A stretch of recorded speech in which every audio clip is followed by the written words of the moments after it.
اچھا بھائی مفتی صاحب میں چاروں طرف سے بال برابر کٹواتا ہوں لیکن سائڈ کی مانگ بھائی بہتر بیچ کی مانگ نکالا کرو، بہتر یہی ہے۔ مفتی صاحب میں نے سنا ہے وطر کو آخری نماز بنانا چاہیے، تو عشاء کی 17 رکعت پوری نہیں ہوں گی؟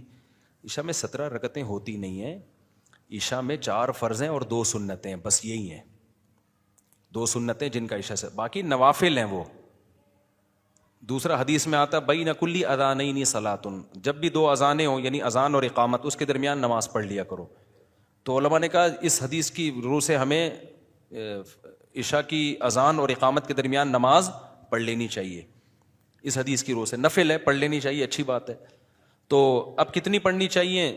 تو حدیث میں کوئی تذکرہ نہیں ہے کہ کتنی پڑھنی چاہیے۔ علماء نے کہا قیاس کیا ہے کہ دیکھو فجر سے کی 2 رکعتیں ہوتی ہیں تو اس سے پہلے بھی کتنی ہیں؟ 2 ہیں۔ ظہر کی 4 رکعتیں ہوتی ہیں اس سے پہلے بھی کتنی ہیں؟ 4 ہیں۔ عصر سے پہلے بھی حدیث سے ثابت ہے 4 رکعتیں۔ تو اس سے پتہ چلتا ہے عشاء کی 4 ہیں تو احتیاطاً کتنی پڑھ لو؟ 4 پڑھ لو۔ لیکن یہ سنت مؤکدہ نہیں ہے، نہیں بھی پڑھے تو بھی ٹھیک ہے۔ سنت مؤکدہ جو ہے نا وہ صرف عشاء کے بعد 2 سنتیں، اس کے بعد نوافل بھی وہ تو جتنے 2 پڑھو 4 پڑھو 10 پڑھو نہیں بھی پڑھو تو بھی ٹھیک ہے، وہ ہر آدمی کی اپنی غریبی ہے۔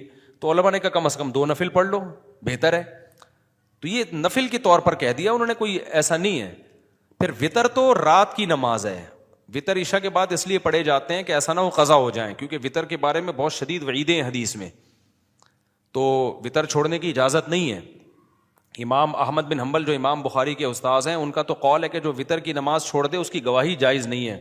آج کل ایسے اسکالرز بھی آئے کہہ رہے ہیں وطر، ایک آدمی نے بتایا کہ ہمارے گاؤں میں لوگوں نے وطر پڑھنے چھوڑ دیے، کسی نے کہا ہے کہ بس 5 نمازیں فرض ہیں اور باقی سب غریبیاں ہیں۔ تو ایسا نہیں ہے، سنت مؤکدہ کی بھی ویلیو ہے اور وطر تو لازم ہے۔ کوئی بھی امام اس کا قائل نہیں ہے کہ وطر چھوڑنے کی اجازت ہو۔ ہاں الفاظ کا اختلاف ہے، کسی نے سنت مؤکدہ کا، کسی نے واجب کا، لیکن ضروری سب کے نزدیک ہی ہے۔ تو اب وہ اس کا عشاء سے تعلق نہیں ہے، پوری رات میں جب چاہے پڑھو۔ حدیث میں آتا ہے سب سے آخر میں وطر پڑھو، لیکن ہم لوگوں کو مشورہ اس لیے دیتے ہیں جلدی پڑھنے کا کہ تہجد میں پتہ نہیں آنکھ کھلے نہ کھلے، تہجد کی ہمت ہو نہ ہو تو قضا نہ ہو جائیں۔